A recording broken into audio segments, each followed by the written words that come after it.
Radio Sucesos 101.7 FM presenta su noticiero Sucesos con Milton Pérez y Verónica Larrea. Un periodismo libre para una democracia plena. Los hechos y las opiniones de los sucesos que marcan nuestro tiempo.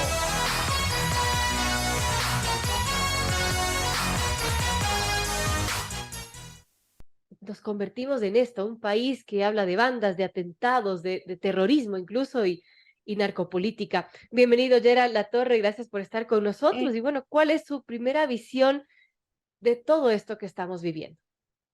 Hola Verónica, buenos días, buenos días a la audiencia.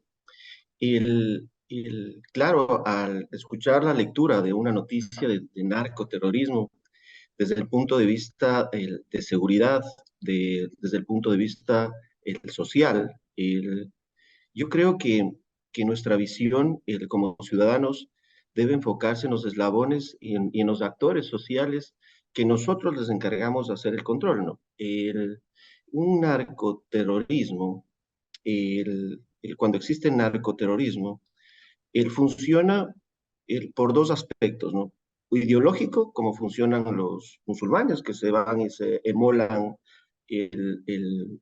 explotando una bomba en su cuerpo, y el otro es el económico, Claro. ¿verdad? Aquí no hay ideología, pues aquí hay un tema económico.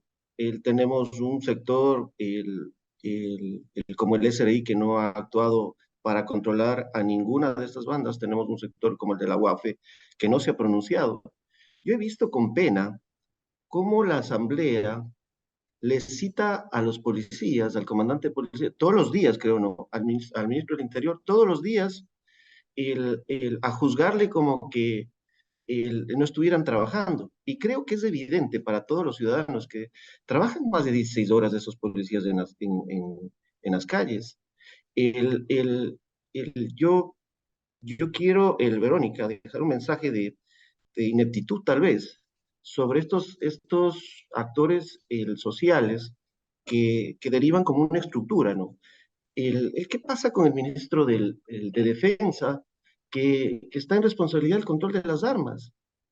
Este es un país que no ha importado armas, Verónica, desde el 2010. Desde el 2010, nadie de una empresa de seguridad ha importado armas. Y hay más armas que en donde se importan. Y eso no puede responder la policía, eso no puede responder los elementos de seguridad, el que tenemos como sociedad. ¿Qué pasa con el, el- yo veo que con un esfuerzo mínimo, ¿no? Esos policías entran a las cárceles, lo que estábamos escuchando hace un momento atrás. ¿Cómo pueden mover a un narcotraficante que está el sentenciado, que saca un documento en donde dice, mire, el juez me dijo que yo me tenga que quedar aquí, porque aquí estoy asignado?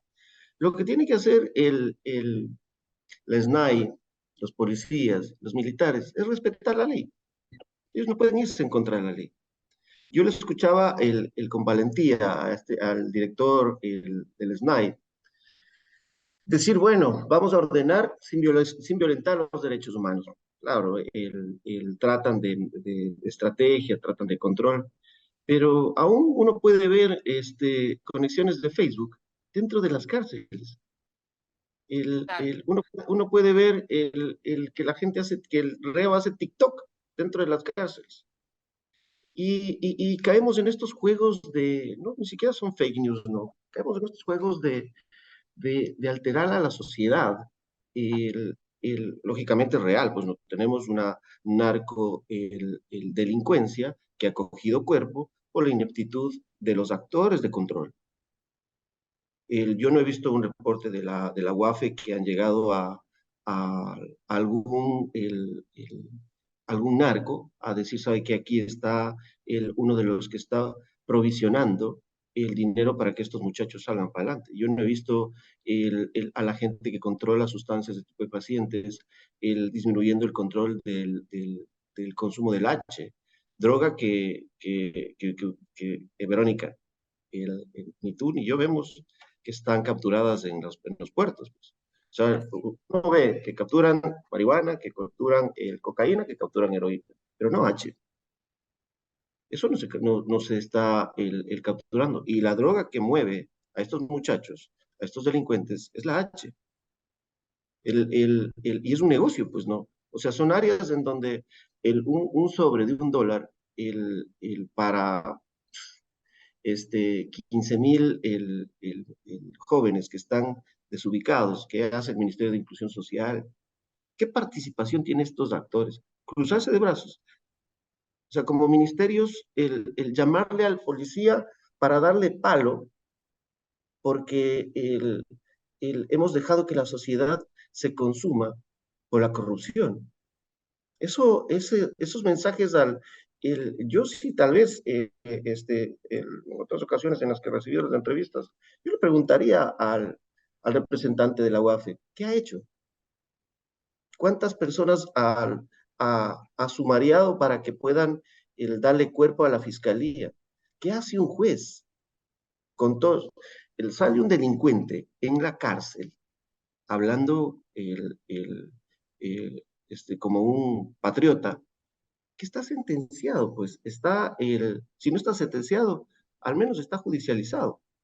Y el fiscal, el juez, que conocen cuál es el nombre, el apellido, la dirección, no participan, se quedan callados.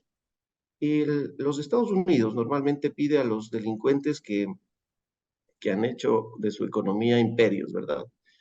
Y además de que les quitan su libertad, les quitan su economía, les confiscan sus bienes, les confiscan como el caso del Contralor, pues que el 14 millones de dólares para que pueda salir libre, 14 millones de dólares.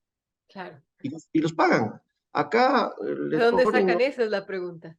claro, acá les ponen fianzas o sentencias. Después de que sentencian, les ponen $200.000, no pagan, se declaran en quiebra. Cualquiera de los que han estado metidos en Petrecuador, en todos esos tipos de delitos. ¿Y qué hace la justicia? Nada. ¿Por qué la Asamblea no llama al presidente de la Judicatura y lo sienta y le dice qué es lo que está sucediendo con esa justicia que él se ha cruzado de brazos?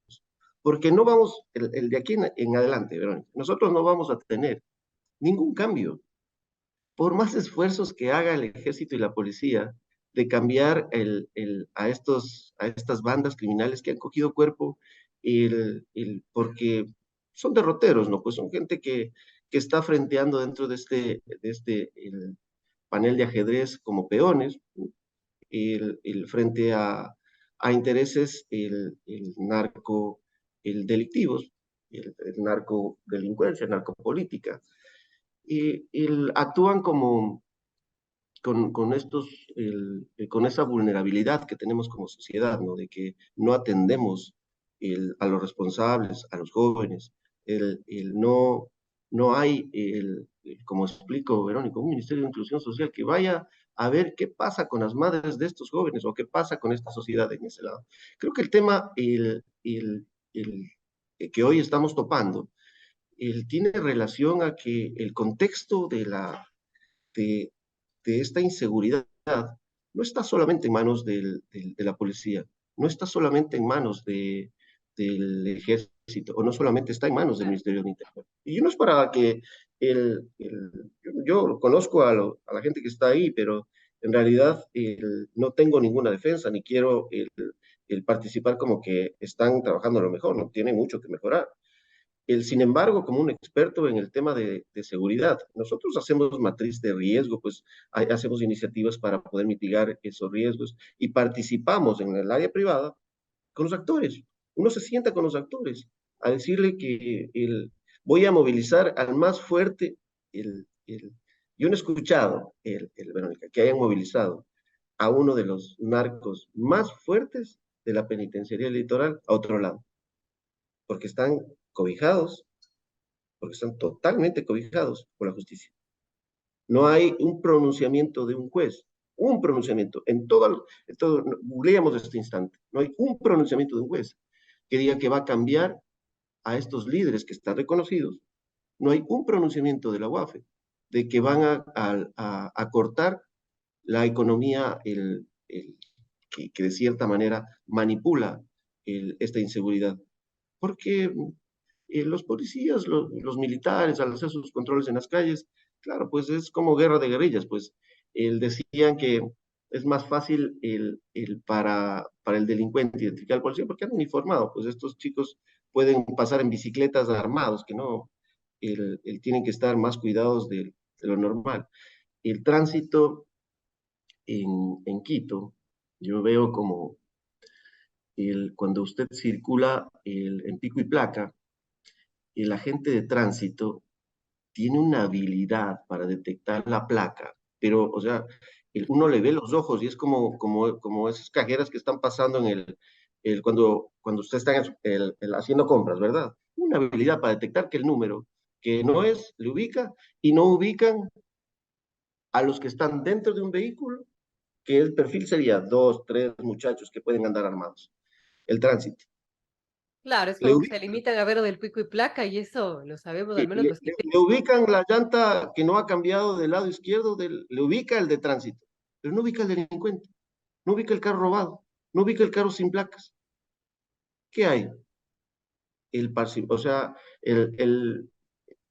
ahí sí no existe esta solidaridad para generar el control, porque tal vez están desarmados. Pero de cierta manera, si tuvieran la entereza de hacer este control integral, pues lógicamente van a ser parte de un control preventivo, de un control que aporte. El, muchas de las veces que uno como representante de la seguridad privada ve cómo se estructuró todo este actuar del gobierno que, como le explico, no vuelvo a decir, creo que ese policía va, el representante, el comandante general de la policía va a la asamblea todos los días. Le preguntan dónde estaba el día en el que hubo el delito al general. ¿Pero qué se hace? ¿Por qué no citan al resto? ¿Por qué el resto no se solidariza con la seguridad del país? Temor, compromiso, cualquier actividad que exista ahí es responsabilidad de ellos, pues porque nosotros, como ciudadanos, hemos asignado a estos profesionales para que representen. Yo cuando veo que un fiscal dice, tengo miedo porque me amenazaron, ¿para qué se metió a ser fiscal? Vaya a sentarse en la casa, lea el periódico y deje a alguien que con firmeza haga su trabajo. ¿Para qué se metió usted a ser juez? ¿Quieren juez sin cara? No, no, no, tiene que usted dar la cara y trabajar como se debería trabajar. Hay ejemplos en el exterior. El presidente es que hablan lo que se tiene que decir. Y en este caso de inseguridad hay que tener firmeza para decirle a la sociedad que somos más los que buscamos paz. Muchos más, muchos más. No hay fuerza en el mundo que pueda irse en contra de la razón del convivir de un ser humano que busca la paz. Por No hay. supuesto, amigos. 7:37 estamos conversando con Gerald Latorre, experto en temas de seguridad. Bueno, sobre el tema de la violencia, toda esta situación que hemos vivido los ecuatorianos y que llevó al país a declarar estado de excepción en 3 provincias. Y bueno, Gerald, frente a estos atentados simultáneos, obviamente puede ser el mejor ministro del mundo, pero la gestión se complica porque son atentados que parecen haber sido coordinados, que tienen un fin. ¿Usted cómo ve toda esta situación que se desató desde el 1 de noviembre, estos atentados simultáneos? Y bueno, ¿cómo hacerle frente a estas situaciones que vienen quizás ya del crimen organizado, como lo mismo, como lo mencionó el presidente Lazo, de la narcopolítica, que ya quizás busca ir más allá y tener un tema de desestabilización incluso? Esto se atiende como una enfermedad, Verónica. No se atiende desde solamente un punto de vista de que en Esmeraldas está la ciudad compleja y lo vamos a militarizar y vamos a tener actividades ejecutivas que más se ve burocracia. Esto se necesita, como digo, firmeza de todos los actores porque son eslabones dentro del control, son eslabones dentro del control. Ah, Cuando saltan todos estas bandas criminales a decir que quieren liberar, que quieren que les cambien, que quieren acomodarse, es un muñequeo para ver cuán fuerte está la justicia, cuán fuerte está en la función el judicial, cuán fuerte está el mismo juez que lo sentenció o que tiene en sus manos el cargo. El, el, eh, desde, yo pienso que la violencia, ¿no? Llegando al crimen, en Esmeraldas, que es, o sea, que diríamos que es donde está más fuerte, son las ciudades que de cierta manera tienen fuerza para el narcotráfico a través de sus puertos. Esmeraldas, el Guayaquil, el Manabí a través de Manta. Tiene estos caudillos que están trabajando como peones pues, para las fuerzas del narcotráfico. Y de cierta manera fueron endebles las decisiones, no necesariamente políticas, porque yo creo que es hasta desconocimiento, ¿no? Claro. Los actores, el que están detrás, los como son eslabones para el control, han sido, pero ciegos, sordos y mudos, pues no, les hablan de juicios políticos a los que están ahí en la lucha, hay como 6 policías muertos, nadie se solidariza con ellos. Sin embargo, teniendo en cuenta de que estas bandas tienen nombre, tienen apellido, tienen dirección, tienen reclutamiento, tienen espacio y tienen dinero para poder hacerlo, tienen recursos para poderse manejar. Eh, al atenderse como una enfermedad, uno tiene que tratar de identificar, como lo explico yo, esto se hace una matriz en realidad. Yo entiendo que he visto las matrices que manejan, pero las iniciativas de control son integrales, no Así es. solamente son del que tengamos un excelente el policía, que hay que saludarla y decirle que lo enfrente bien, porque también han tenido sus fases. Sin embargo, el resto, sentarse a conversar, tal vez hacer un panel con alguien que está en Aguapa y preguntarle de ciertos controles, cuál es su checklist para identificar a quienes les están abasteciendo de economía, el por qué esta economía está tan pujante en ese sitio, por qué después de que ya han sido sentenciados aún tienen casas, aún tienen casas de seguridad, aún tienen vehículos de seguridad, aún tienen acceso a la munición. ¿Qué pasa con el control de armas? Con el Hay un ejército contrabando, ¿cómo completo. se meten tantas armas, no? Y la pólvora, el control de armas, bueno, esto de que incendien una gasolinera, yo no es que lo minimizo, pero sin embargo es que lo hacen todavía sin la estrategia de hacer que algo explote, pues no, o sea, la forma en la que llegan, botan la gasolina, la prenden y pues obviamente una gasolinera le corta el suministro y deja de quemarse, o sea, eso no va a tener porque están ya con un plan de emergencia para estos actos, sin embargo lo queman. Claro. El, pero de cierta manera las garantías para ejecutar el trabajo, para que poder circular libremente, deben ser exigidas por los ciudadanos, porque nosotros no debemos mendigar seguridad, nosotros debemos exigir seguridad y debemos exigir, como explico al resto de actores, a los que usted tiene una empresa, una pequeña empresa, el SRI le cae, le cae todo, le cae todo el terrorismo burocrático. ¿Por qué no se vuelve ahí terrorismo burocrático? ¿Por qué no son fuertes ahí? El, el, porque después sale un fiscal a decir, lo que pasa es que estamos atemorizados. ¿Para qué se hace fiscal? Verónica, ¿para qué va a trabajar ahí? El que Bien, no tenemos garantías. En realidad el mensaje es llegar a concientizar a la ciudadanía de que no le demos fuerza a los tiguerones, a los choneros, a los chonequiles, no hay que darle fuerza. Ellos son un problema social que debe ser atendido integralmente, como una enfermedad, ese es con el todo. mensaje, atender como una enfermedad. Gracias, Dayera Latorre, experta en temas de seguridad, por este diálogo. Lamentablemente tenemos que terminar esta entrevista. Gerald, se nos viene el tiempo encima, pero le agradezco por, bueno, por estos mensajes y sobre todo porque no hay que normalizar esta situación de inseguridad, de zozobra. No es normal, así que, bueno, eso también podría caber dentro del mensaje. Gracias, Gerald, por estar con nosotros. Gracias, Verónica. Buen día a todos.